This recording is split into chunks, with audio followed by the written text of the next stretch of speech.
Yes, so hello everyone, Hitesh here and today we're gonna talk about the latest released movie called Oppenheimer। एक ऐसे scientist की कहानी जिसने इस धरती पर एटॉमिक एनर्जी के साथ रिकॉर्ड्स पर रिकॉर्ड्स कायम करे और बन गया the father of atom bomb. Christopher Nolan की डायरेक्शन में बनी किलियन मर्फी की through acting by this movie Oppenheimer एक ऐसी कहानी है जहां पर इंसान के जुड़े उन पहलुओं को दर्शाया गया है कि आखिर क्यों उसने अपने आप को महाकाल मृत्यु का देवता बना दिया, जिसमें उसकी इंस्पिरेशन थी खुद हमारे भारत की भगवत गीता, जिसमें कृष्ण जी के थ्रू साफ साफ लिखा था कि मैं ही मृत्यु हूँ और मैं ही संसार का विनाशक हूँ। और अब जब इतनी ही तारीफ हो चुकी है, so now without wasting any time चलिए आते हैं इस कहानी की मेन स्टोरी लाइन की तरफ, जिसकी शुरुआत में ही हमें इस कहानी के लीड कैरेक्टर किलियन मर्फी यानी कि ओपनहाइमर दिखाए जाते हैं। इस वक्त उनके ऊपर एक केस चल रहा था और ये कहानी प्रेजेंट टाइम में चल रही थी, जिसके बाद यहाँ से कहानी फ्लैशबैक में जाती है और हम एसीसी की हेड लेविस स्ट्रॉस को देख पाते हैं, जिन्हें की प्ले किया है खुद रॉबर्ट डाउनी जूनियर ने। इस कहानी में कैरेक्टर्स को चुन चुन कर लिया गया है और जिन भी कैरेक्टर्स ने एक्टिंग करी है, अगर आप एक्टिंग के फैन है तो इस मूवी को दिल से अपना बना लेंगे। मगर अगर आपको ज्यादा एक्शन, ड्रामा और थ्रिल पसंद है तो आई थिंक ये मूवी आपके ऊपर से जाने वाली है। यहाँ सीन शिफ्ट होता है एक छोटी सी कोर्ट में, जहां पर ना ही कोई पब्लिशर्स होते हैं, ना ही प्रेस काउंसलिंग होती है और ना ही कोई आम पब्लिक बैठी होती है। और इस मीटिंग का मेन मुद्दा था कि क्या ओपनहाइमर को सिक्योरिटी क्लियरेंस मिलना भी चाहिए या फिर नहीं, क्योंकि 6 अगस्त 1945 को हिरोशिमा नागासाकी पर हुए बड़े धमाके के अंदर इन्हीं का ही नाम आगे आ रहा था। और फिर उनसे पूछा जाता है कि क्या आप बचपन से ही ऐसे तबाही दिमाग वाले थे, जहां से एक कहानी उनके कॉलेज टाइम में शिफ्ट होती है। और यहाँ हम देख पाते हैं कि अपनी केमिस्ट्री क्लास में जब टीचर उन्हें पढ़ा रहे थे तब उनका ध्यान कुछ ज्यादा फोकस्ड नहीं था, क्योंकि उनके दिमाग में तो एटॉमिक एनर्जी घूम रही थी कि कैसे क्वांटम फिजिक्स काम करती है। कुछ छोटे छोटे मॉलिक्यूल्स जो कि दिखने में इतने छोटे होते हैं कि हर चीज ठोस नजर आती है। देखा जाए तो एक इंसान भी इंसान के आर पार जा सकता है और इसका बेहतरीन एग्जाम्पल हमने द फ्लैश मूवी में भी देखा था। इस बीच काम करते करते उनसे एक बोतल टूट जाती है, तभी उनके टीचर उन पर गुस्सा जाते हैं और कहते हैं कि अब तुम्हें यहीं पर क्लास में रहकर इन सभी बोतल्स को अपनी जगह पर जमाना होगा। जिस पर ओपनहाइमर का कहना था कि आज नील्स बोर का बड़ा लेक्चर है और मुझे वहां पर जाना है। नील्स बोर उस टाइम के जाने माने फिजिसिस्ट थे और इस वक्त उनका लेक्चर सुनने के लिए हर कोई उतारू हो चुका था। वहां से उनकी टीचर और पूरी क्लास तो चली जाती है, मगर ओपनहाइमर से कहा जाता है कि तुम्हें इसी क्लास में बैठकर यहाँ की सारी केमिकल बोतल्स को जमाना होगा। गुस्से में आया ओपनहाइमर अपने टीचर के ही सेब में पॉइजन इंजेक्ट कर देता है और भीगते हुए बरसात में पहुंच जाता है उसी लेक्चर को अटेंड करने के लिए। अब यहाँ पर जब नील्स बोर अपना लेक्चर खत्म कर चुके थे तो उनका क्वेश्चन था बाकी पब्लिक से कि क्या आप मुझसे कुछ पूछना चाहते हैं एटॉमिक एनर्जी के बारे में। तो वहां पर ओपनहाइमर का उनसे क्वेश्चन था, मगर ये क्वेश्चन दूसरी बार रिपीटेड था, क्योंकि सेम क्वेश्चन उन्होंने उनसे लंदन में भी पूछा था। अब खैर ये उनकी सबसे बड़ी गलती कहा जाए या फिर उनकी किस्मत, क्योंकि अगले दिन उसी क्लास में उनकी टीचर के सामने नील्स बोर भी खड़े थे और वहां ओपनहाइमर को अकेले बुलाया जाता है। मगर दिक्कत की बात ये थी कि जो सेब के अंदर ओपनहाइमर ने पॉइजन मिलाया हुआ था वो उस वक्त नील्स बोर के हाथ में था। नील्स का ओपन से कहना था कि देखो तुम्हारा दिमाग काफी तेज है, क्वांटम फिजिक्स में बहुत ज्यादा आगे है, मगर तुम्हारी थ्योरीज में थोड़ी कमी है, इसलिए मैं चाहता हूँ कि तुम अपनी थ्योरीज को और मजबूत करो, इस शहर से कहीं दूर जाओ, एक कॉलेज का नाम तुम्हें बताता हूँ, वहां बैठकर लॉरेंस से मिलो, वो तुम्हारी एटॉमिक एनर्जी में कैसे और आगे बढ़ा जाए और थ्योरीज को कैसे स्ट्रॉन्ग किया जाए उसमें हेल्प करेगा। उस वक्त न्यू मैक्सिको में फिजिक्स का आना एक बड़ी बात थी, क्योंकि Americans atomic energy, atom bombs और इसी के साथ फिजिक्स में इतने ज्यादा इंटरेस्टेड नहीं थे। मगर ओपनहाइमर एक रशियन होने के बावजूद भी अमेरिका को अपनी पूरी शिद्दत से अपना चुका था और अमेरिका के लिए एटॉमिक एनर्जी पर कुछ एक नई खोज करके कुछ नया सामने लाना चाहता था। अब यहाँ से कहानी काफी बार पैरेलल चलती जाती है, कभी कोर्ट रूम में आती है तो कभी प्रेजेंट में तो कभी पास्ट में और कभी कभी उस वक्त की झलकियां जब धमाका हो चुका था। तो यहाँ से कहानी को सिंप्लीफाइड करते करते मेन पॉइंट्स पर बात करता हूँ। अमेरिकन्स और रशियन के बीच में कभी भी बना नहीं करती थी और इनके बीच की जो मेन कड़ी थी वो थे कम्युनिस्ट, जो कि इन दोनों ही देशों के बीच में झगड़े को भड़काने का काम किया करते थे। एक दिन ऐसी ही एक कम्युनिस्ट की पार्टी में जब ओपनहाइमर पहुंचते हैं तो वहां उनकी मुलाकात जीन नाम की एक लड़की से होती है। देखते ही देखते इनके बीच में प्यार हो जाता है और एक सेक्सुअल सीन आता है। और यहाँ अगर मैं आपको बताऊं, ये मूवी अगर इंडिया में रिलीज हुई होती तो कब की बैन हो चुकी होती, क्योंकि गीता की कुछ पंक्तियां यानी कि संस्कृत के श्लोक जो पढ़े गए हैं वो सेक्स टाइम पर करते हुए पढ़े गए हैं। जीन ओपनहाइमर की फिजिक्स पर बहुत ही ज्यादा फिदा थी और वो जानती थी कि अगर फ्यूचर में कुछ बड़ा कारनामा होगा तो वो ओपनहाइमर के हाथों से ही होगा। जहां पर जीन उसे वो पंक्तियां पढ़ाती है जिसमें श्री कृष्ण ने लिखा था कि अब मैं मृत्यु बन चुका हूँ,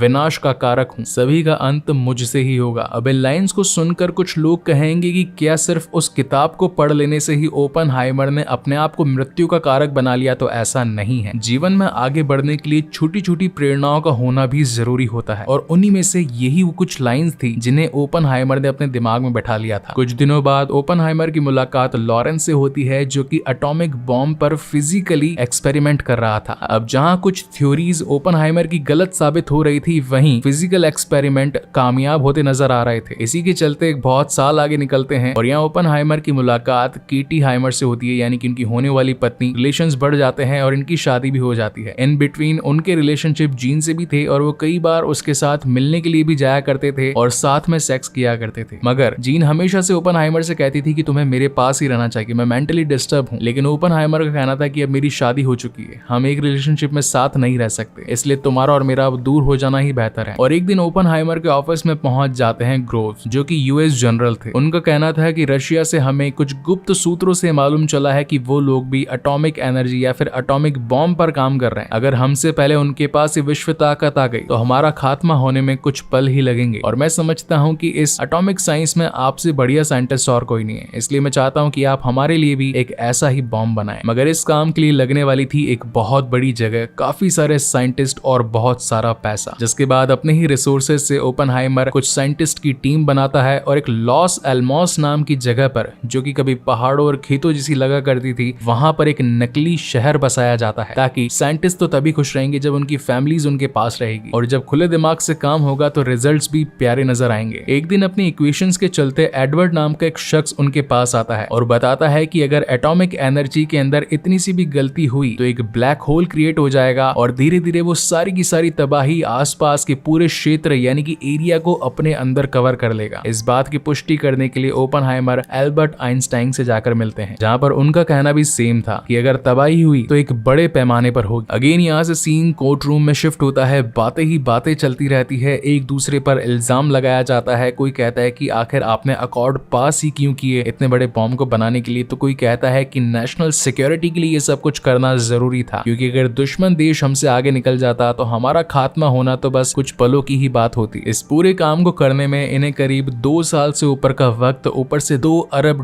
की लागत और हजारों लोगों की मेहनत लगती है। इसी बीच ओपनहाइमर के पास खबर आती है कि मानसिक स्थिति के चलते जीन ने सुसाइड कर लिया है। इस बात पर वो टूट जाते हैं, क्योंकि वो तो उनकी बेस्ट फ्रेंड हुआ करती थी और ऊपर से जीन ने ओपनहाइमर से ये भी कहा था कि तुम मेरे साथ रहने के लिए आ जाओ। मगर ये वक्त बहुत ही ज्यादा क्रिटिकल था, क्योंकि एटम बॉम्ब अपने पीक पर था, बस बनने ही वाला था और कुछ मेहनत और करनी थी। जब सभी साइंटिस्ट अपनी इस प्रोजेक्ट पर काम कर रहे थे तो एडवर्ड ने हाइड्रोजन का भी ऑप्शन इन्हें दिया था, जो कि एटम से 1000 गुना ज्यादा शक्तिशाली था। मगर कोई भी अभी उसके लिए तैयार नहीं था। लेकिन अपनी इक्वेशंस के चलते ओपनहाइमर इस बात को जान गए थे कि अगर हाइड्रोजन बॉम्ब हमने बना लिया तो कोई और देश भी इसकी कॉपी किए बिना नहीं रहेगा, और अगर बाय चांस झगड़ा हो गया और अगर वर्ल्ड वॉर 3 लड़ा गया तो पूरी दुनिया धूल में मिल जाएगी। और अब वक्त आ चला था फर्स्ट टेस्टिंग का, जहां पर एक छोटे से नमूने के साथ धमाका किया जाना था, और वो धमाका भी इतना बड़ा था कि इनके सर से इनकी टोपी तक उड़ गई थी। सभी लोग अपने इन नमूनों से बहुत ही ज्यादा खुश थे, और अब ये बात प्रेसिडेंट तक पहुंचती है, जहां पर उनसे अकॉर्ड पास करवाना था कि ये बॉम्ब किस पर गिराया जाए। अब इस वक्त अमेरिका भी एक बड़ी ताकत और रशिया भी एक बड़ी ताकत थी, जिनके बीच में जापान लड़ रहा था। तो प्रेसिडेंट को अपना आसान शिकार जापान लगता है, जिनमें ये 16 जगहों को पॉइंट आउट करते हैं, और अब इनमें से इन्हें एक को चुनना था, जिसमें नाम आता है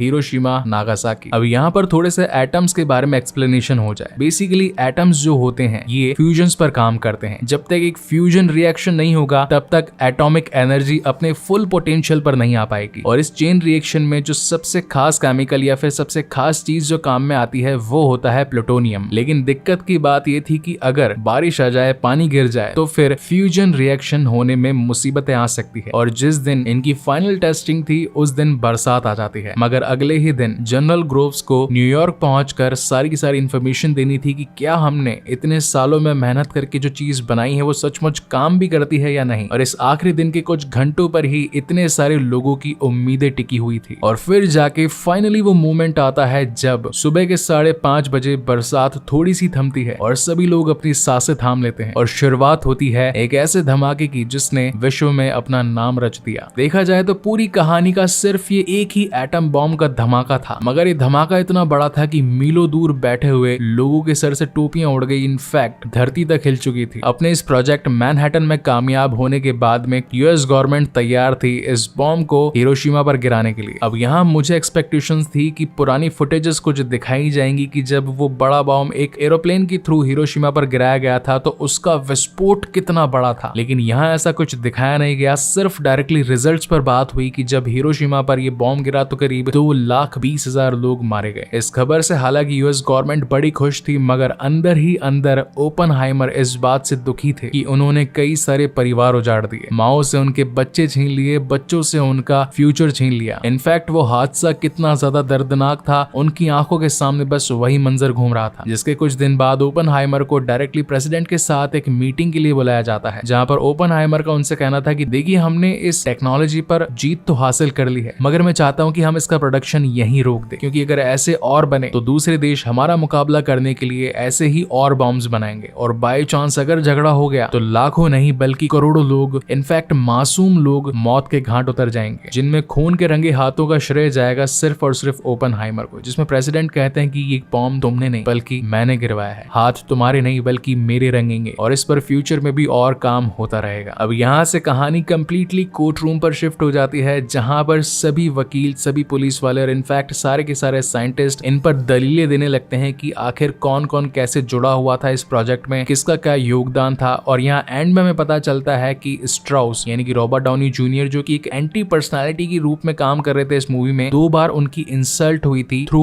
ओपनहाइमर, और यही रीजन था कि वो उनसे बदला लेना चाहते थे, और उन्होंने ये सर्कमस्टेंसेस बनाए ताकि ओपनहाइमर मेंटली प्रेशर डालकर एक ऐसा हथियार बना दे जो दुनिया विनाशक हो। और तब सामने आती है कहानी की वो साइलेंट कैरेक्टर यानी कि केटी हाइमर, जो कि हमेशा से ही नशे में धुत रहा करती थी। बच्चे अगर रोते भी रहते थे तो कभी जवाब नहीं देती थी, मगर जिस वक्त उनके पति यानी कि ओपनहाइमर पर बात आई तो उन्होंने खुलकर बोला कि ये सारी साजिश लेविस स्ट्राउस की है। और एट द एंड कंक्लूजन में ये निकलता है कि उनका सिक्योरिटी क्लियरेंस मिल जाता है और ओपनहाइमर पे लगे हुए सारे इल्जामात भी हट जाते हैं। अब यहाँ कहानी के एंड में एक छोटी सी कॉन्वर्सेशन दिखाई जाती है in between Oppenheimer and Albert Einstein. ये वो वक्त था जब हाइड्रोजन बॉम्बिंग की कुछ इक्वेशंस एल्बर्ट आइंस्टाइन को दिखाई जाती है, जहां पर उनका कहना था कि ये तबाही का एक बड़ा रूप ले लेगी, तो कोशिश करना कि ये सारी चीजें रुक जाए। और कहानी का एंड सिर्फ ये दिखाते हुए होता है कि मालूम तो ऑलरेडी ओपनहाइमर को चल चुका था कि अब हाइड्रोजन पावर भी वजूद में आएगी, लेकिन अगर वो वजूद में आई तो दुनिया में हर जगह सिर्फ तबाही ही तबाही होगी। और इसी के साथ ये बेहतरीन मूवी यहीं पर खत्म होती है। अब इस मूवी को लेकर के मेरे कुछ पर्सनल वर्डिक्ट्स हैं जो कि मैं कहना चाहता हूँ। फर्स्ट ऑफ ऑल तो ये मूवी हर किसी के लिए नहीं है, तो अगर बेहतर रहेगा थिएटर्स में न जाकर ओटीटी पर आने का वेट करें, और फिर भी अगर जाना चाहते हैं तो फैमिली के साथ न जाकर के फ्रेंड्स के साथ जाएं, क्योंकि डिस्कशन में उनका ओपिनियन बहुत ज्यादा मायने रखेगा, और सेक्सुअल सीन से माँ बाप के जूते खाने से भी बच जाएंगे आप लोग। लेकिन पॉजिटिव पॉइंट ये है कि फिजिक्स के जितने भी स्टूडेंट्स हैं जिन्हें की atomic, quantum physics, mathematics, fusions, electrons, इनके बारे में नॉलेज है और वो और भी ज्यादा जानना चाहते हैं, और ऊपर से कोर्ट रूम ड्रामा उनके लिए एक मोस्ट सेंसिबल टॉपिक है, तो yes they guys are going to be enjoy that movie. I hope guys की वीडियो आप लोगों को पसंद आया हो, और अगर पसंद आया हो तो प्लीज इसे लाइक, कमेंट, शेयर जरूर कीजिएगा। मैं जानता हूं कि मैंने काफी सारे साइंटिस्ट के नाम नहीं लिए हैं, काफी सारे ईयर्स के नाम नहीं लिए हैं, काफी सारे प्लेसेस का एग्जैक्ट लोकेशन नहीं बताया है, मगर वो सब बोलने में, बताने में इतना ज्यादा कॉम्प्लिकेटेड हो जाता है कि ये स्टोरी एक मूवी ना बनकर एक पूरी हिस्ट्री बुक बन जाती, और 10 मिनटों में एक हिस्ट्री बुक को एक्सप्लेन करना इज नेक्स्ट टू इम्पॉसिबल। तो आई होप गाइस कि आपको ये मेरी मेहनत पसंद आई होगी। इसके बाद में और भी लेटेस्ट मूवी के एक्सप्लेनेशन चैनल पर आने ही वाले हैं, सो तब तक के लिए keep watching and stay safe. And again thank you so much guys for watching this complicated movie and explanation. जाते जाते सब्सक्राइब करना मत भूलिएगा। तब तक के लिए मिलते हैं अगले वीडियो में।